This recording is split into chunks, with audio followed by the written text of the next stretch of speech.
When you share files or a blank whiteboard, you can use annotation tools to edit and mark up the document during the live session. Let's take a look. When sharing files or a blank whiteboard, you'll find the annotation tools at the top of the screen.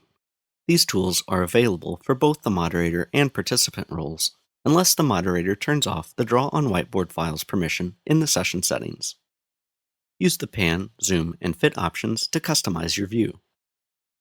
The Drawing and Brush tools allow you to draw freehand with various colors, thickness, and opacity.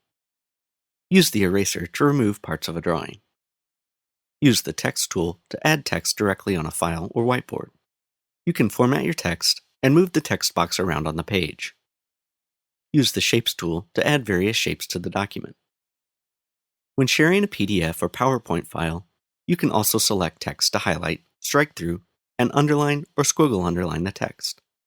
And finally, moderators have the ability to select the Clear Annotations icon to remove all annotations from the file or whiteboard.